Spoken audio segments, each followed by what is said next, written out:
Nicholas, what did you think about Twiggy Forrest, right? Now, his media strategy seems to be broker a deal. And by the way, he's not paying for the 10 million tests. He brokered a deal for the Australian taxpayer to pay for the 10 million tests, all right? But he still wants a parade and then decides to bring along a propagandist with him to do it. When asked about it the next day, after pulling off the same bullshit in Western Australia where the Labor government didn't know, oh, it's just a beat-up. And sadly, most of the people who are asking him about it, the reason they get the interview is because they don't know how to follow up when he says something stupid like that. Yeah, look, I don't think surprising a Commonwealth minister at a press conference is smart in any circumstance. Doesn't matter which Australian government they are, and you know, if you're a mining executive or anybody in the community, that's not an appropriate thing to do.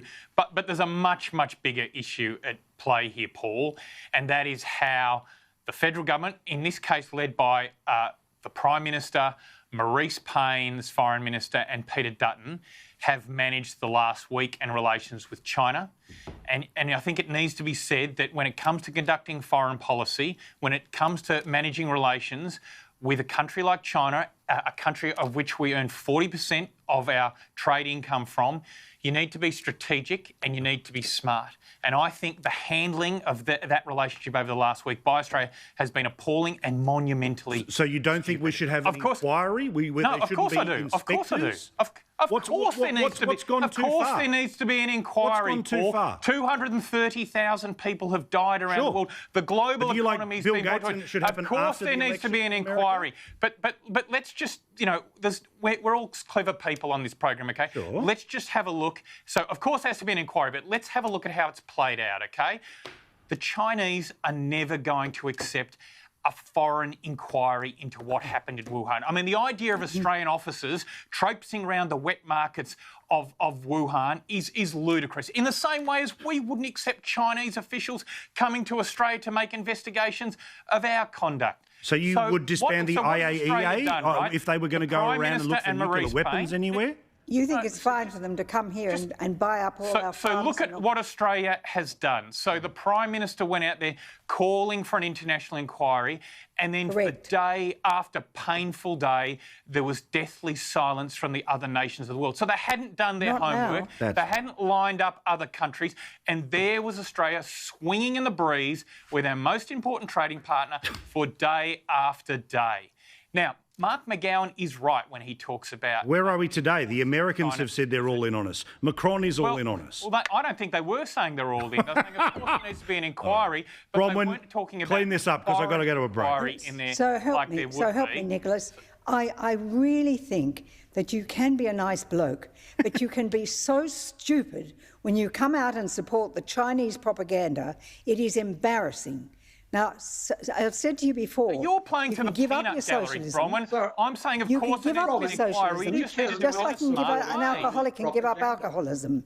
But the truth of the matter is that while all of this has been going on, the Chinese have at the same time been active in their naval manoeuvres against the Philippines, against Vietnam and against Japan. They want to be the dominant power in the world. This is what socialist countries do. And it'll take us a decade to know how many people have died in China, because it could be millions. We will never know. It took decades to find out that Mao's Great Leap Forward, in fact, killed 43 million people. We do not know what has gone on in China. But what we do know is that they want to be the dominant power, that they've seen by sending out their virus, that it has crippled the free world. And what's to stop them sending another one?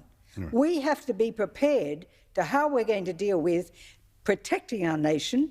And so we've got to do some fundamental things. And no doubt we'll get onto this later in the program.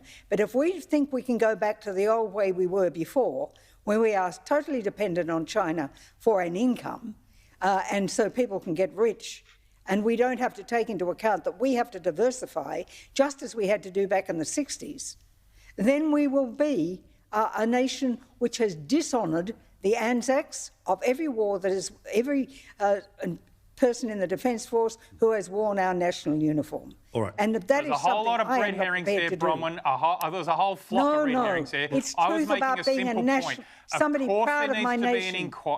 proud of my nation and I love my nation. But Australia and I can't have that nonsense that you go on.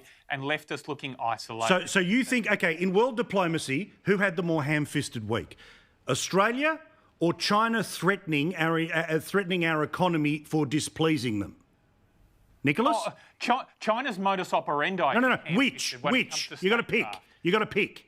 No, it's not binary, Paul. Of course it's not. Because that'd mean you'd have to pick somebody over China.